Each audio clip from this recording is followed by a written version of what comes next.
Now here's the thing, people. I'm 82 years old, and Starkey Farmstead, Samantha and Steve, they're doing their food forest.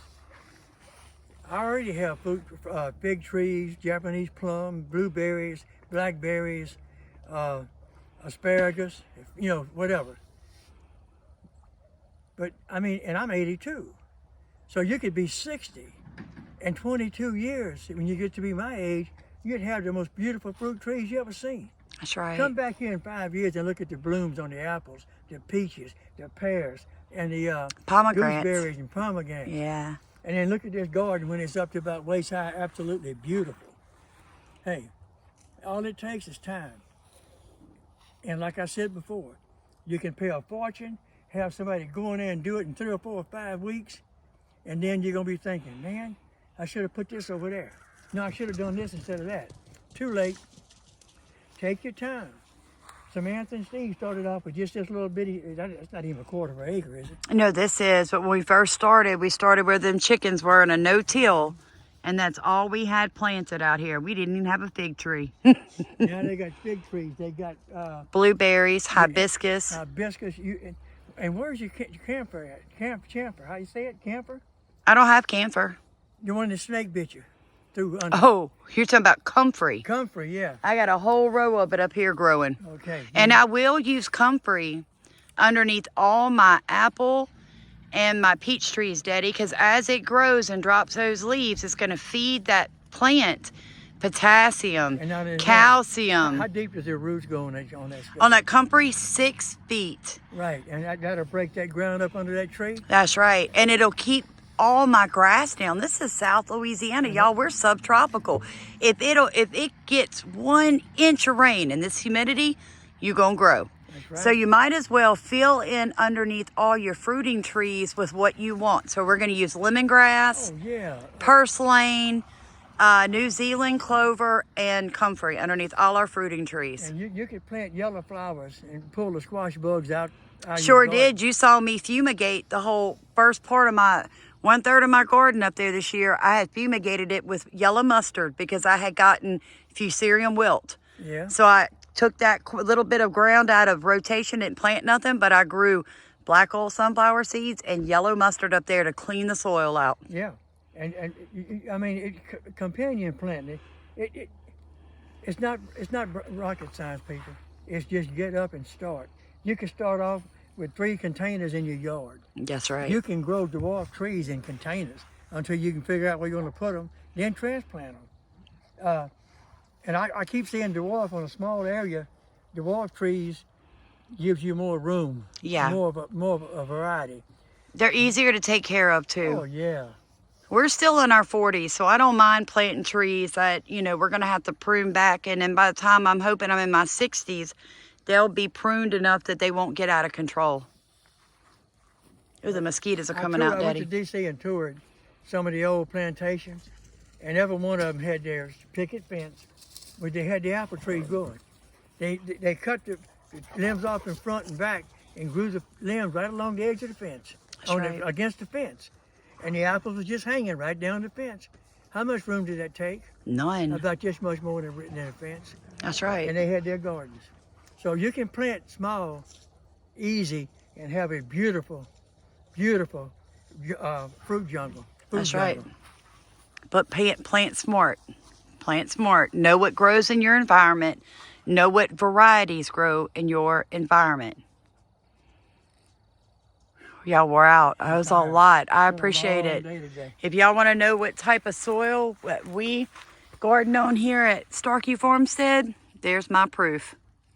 Hard pack, southern clay. It's hard packed, I guarantee you. It was so funny. Daddy stood on the shovel. He don't even weigh enough to make that shovel go in the ground. Push it in the ground. Stephen had to push it. It's beautiful though. Where's this go, back under there? Yes, sir. Our dream on this property is to have food security. It's not just to be able to feed us and our animals, but to feed our community organically, regeneratively, with the permaculture feel. This year is our 3rd year and taking this property, which was monocropped grass, and turning it into a food forest.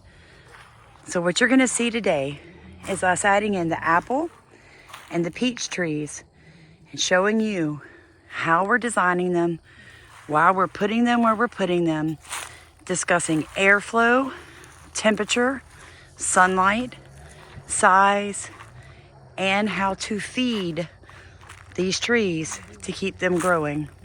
What you're looking at right now is the 1/4 acre no-till. We're also rotational grazing chickens over the top of it as they remove the cover crops from the winter to get us prepared for our spring planting. So stay tuned. Production vary greatly between the major climate zones.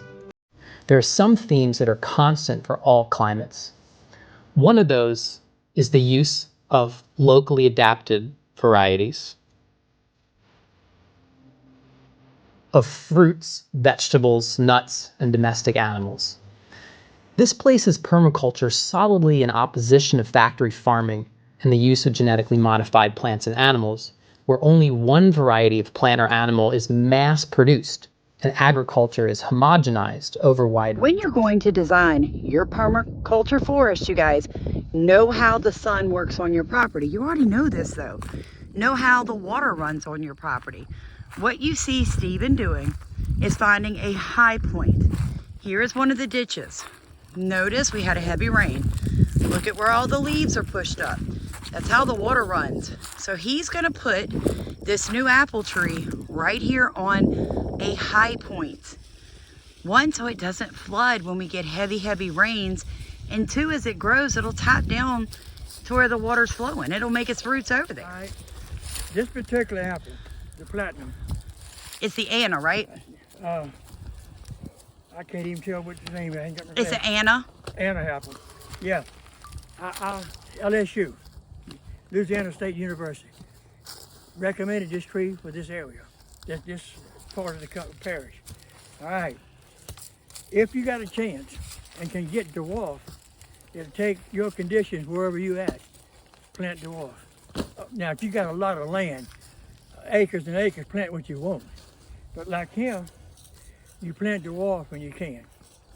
That way, you don't take as much room, and it'll bear all you want to eat and sell in a heartbeat. Well, that one's not dwarf. That's going to be a full size, which means we are going to have to prune it. Well, no problem. You can cut them back And about keep 8 them foot cut. tall. Yeah. You can grow this apple on a fence, cut the branches off in front and the back, and let them grow lateral down the fence. That's what Thomas Jefferson did. And that was way back when. Now, I was thinking about fruiting trees I wanted on my property. Can you guess why I wanted apple? To make my own cider. Oh. So, if we go into any kind of food insecurity in this country, I could possibly can my foods in my own cider and my own vinegar.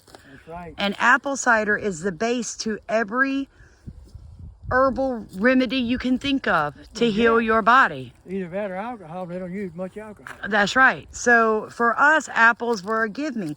Not to mention our rabbits can eat apple branches as a treat and as a food. And apple make good apple cider, which is alcoholic. Yes, sir. So you have to, don't just pick something, you guys, because you like the sound of it. If you're going to put something on your property that's going to be there longer than you're alive on this earth, make sure you know why you put it there. Now with these apple trees, we are going to go deep. We're going to crumble this heavy clay back up. We are clay here. This is some good dirt here. That's very black dirt. Yeah, that is that good dirt. That's beautiful there. We do have a mixture of like a silt and a clay. These trees are going to be gorgeous here. I got a pair of cutters on my truck. Let me go get them. I got it. I got it. I don't know where to put it when it gets. That'll work. Yeah. Yeah, we got Now, Dad, you want to talk to them about what type of fertilizer we're using to fertilize these apple trees? Rabbit manure, hay, and worm compost, vermiculture. Yes, sir. Rotted hay, and there's a little bit of rotted horse manure in there too because it's high in organic matter.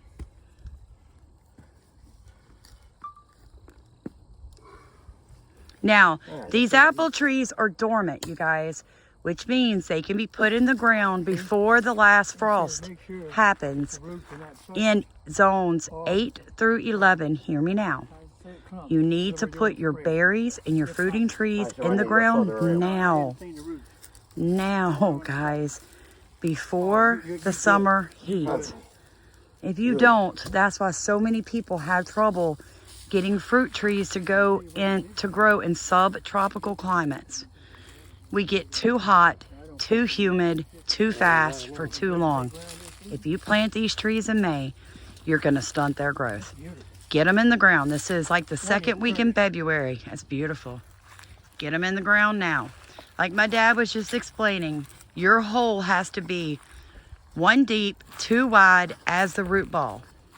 So now they're going to fill it back in a little bit, full of horse manure, rotted hay, rabbit manure, compost, worm castings.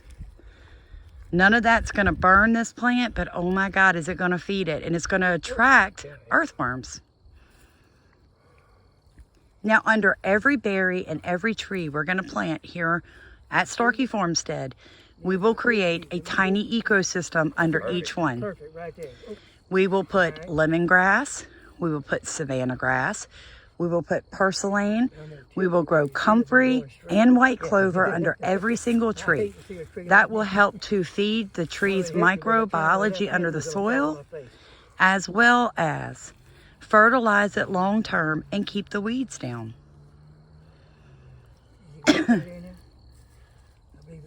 Sammy, what you doing, Doodle?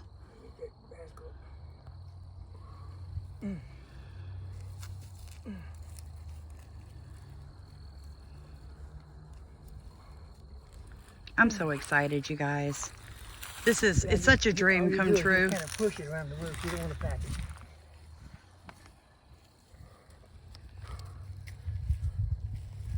Boy, you're going to be surprised in about 2 years how pretty this is going to be. And I'll be getting apples in 5. Well, like Stephen said, it's going to be between you and the deer. Oh no, he already knows. He's gonna come back and put wire cages around all of these bushes Don't you still have it 30-30? and all these trees. Oh yeah, we'll eat deer meat. A deer roast baked in apples. Oh my God, that sounds good. Good. Oh yeah, Don't give us any ideas. that sounds pretty good, Stephen. No, I wouldn't get in trouble for baiting them with apples. No, it's all right. We do live deep in a pine woods forest, so Yeah, you live in the back of nowhere. I sure do. If you look up there, you guys, that's all woods. All right, all the way around They eat me. the garden without their dogs.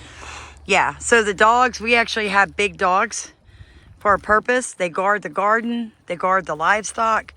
But things like this, trees, this is on the perimeter of the property, and the dogs would miss this, so we will wrap them in wire. They're browsers. They'll take the top right out of there. They sure did. They ate off all the tops of my corn last year. Remember, Stephen? They're browsers.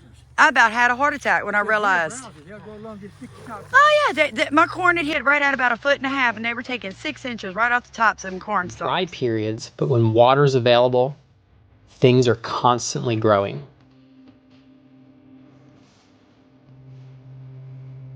This means that soils are actually poor because the nutrients are constantly being taken up by the plants. Nutrients can leach easily from soils during heavy rains and become compacted and eroded. So the soil should always remain covered by plants or mulch to protect it. So it's best to focus on tree crops and herbaceous perennials to maintain fertility in the system. Annual agriculture can be devastating in the tropics if nutrients aren't replenished to the soil. Where we do find annual agriculture, like this scene from Cuba, there's an extensive worm composting operation to support it. The tropics are full of perennial food plants, many of which grow as understory plants, and the integration of annual crops in a mosaic with fruits and nuts provides the soil. Comment and subscribe. Pawpaw Sammy and Alley, bud.